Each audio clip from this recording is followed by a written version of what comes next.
Bismillahirrahmanirrahim. Que la prière soit et le salut soient sur notre maître Mohammed sallallahu alayhi wa sallam, sa famille et ses compagnons.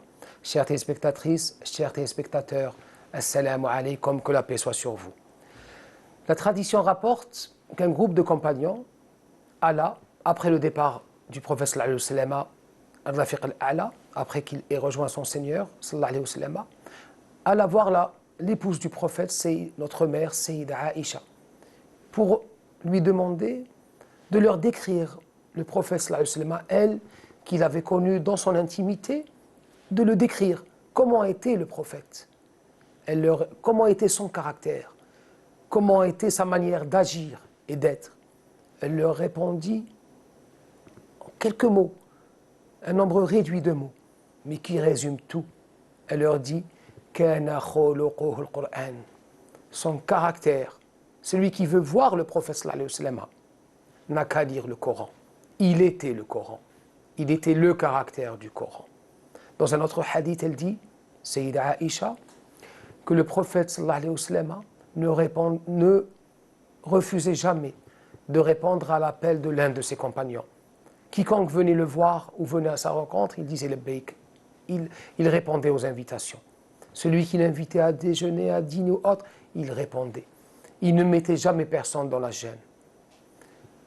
C'est pour cela, poursuit Sayyida Aïcha, que Dieu révéla Innaka la'ala khuluqin azim. Tu es d'une intégrité immensément parfaite. Innaka la'ala khuluqin azim. Ce khuluq, c'est akhlaq ou makarim al-akhlaq, les nobles caractères que la tradition de Sayyidina Muhammad sallallahu alayhi wa sallam nous présente comme étant la raison d'être de la religion elle-même, du message. Ma bu'ithtu illa li utammima makarim al-akhlaq. Je n'ai été envoyé que pour parfaire les nobles caractères. La notion de akhlaq, la notion de adab est omniprésente en islam. Dans un autre hadith, le Nabi sallallahu alayhi wa sallam a dit Addabani rabbi fa ahsana ta'dibi. Dieu m'a éduqué et m'a bien éduqué. Thumma ba'atani ila makarim al-akhlaq.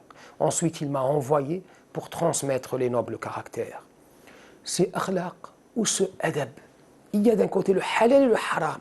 C'est plus une vocation juridique, une vocation de sharia. Mais à l'intérieur de la sharia, il y a un code encore plus subtil qui est le code du adab. Et ce adab ou ces akhlaq, nous les retrouvons dans plusieurs versets, mais d'une manière assez subtile. Lorsqu'il dit Inna alladhina yaghudduna aswatahum 'inda rasulillah. Ceux qui en présence du prophète sallallahu alayhi wa sallam n'élèvent pas la voix, parlent d'une manière abaissée et respectueuse. Lorsqu'il dit La tarfa'u aswatakum fawqa sawti an-nabi wa tajharu lahu bil qawl. Ne vous adressez pas au prophète sallallahu alayhi wa sallam quand vous vous adressez à n'importe qui. Cette vénération et ce adab. Lorsqu'on rentre dans une mosquée, Khudu zinatakum 'inda kulli masjid. Habillez-vous convenablement. C'est des règles, mais c'est des règles de adab, de bienséance. Le prophète dit Bil adabi yablughu al-mar'u darajati as-sa'im al-qa'im bil-akhlaq. Par les nobles caractères, l'être, le fidèle, le croyant, peut atteindre la station de celui qui passe sa vie à jeûner, ou sa vie ou ses nuits en prière. C'est le adab, encore une fois, qui permet d'atteindre les plus hautes stations spirituelles, au point que nos maîtres disent « Man fataka adaban fataka ilman » Celui qui a plus de adab, de noble caractère, est plus savant que toi. « Man fataka adaban fataka qurbatan » Celui qui a plus de adab et de akhlaq est plus proche de Dieu que tu l'es, toi tout savant que tu puisses être. Le Coran nous donne un bel exemple de ce adab. Lorsque Sidna Moussa, Moïse, alla à la confrontation avec les mages, Sahara. Que disent les Sahara à Sidna Moussa? Ya Moussa, aturidu an tulqiya ou an nakuna awwala man alqa. Ô Moïse, pourtant ils étaient venus à la confrontation. Veux-tu qu'on commence, nous, par jeter nos bâtons? Ou bien veux-tu être le premier à lancer ton bâton? Ils ont fait preuve de quoi?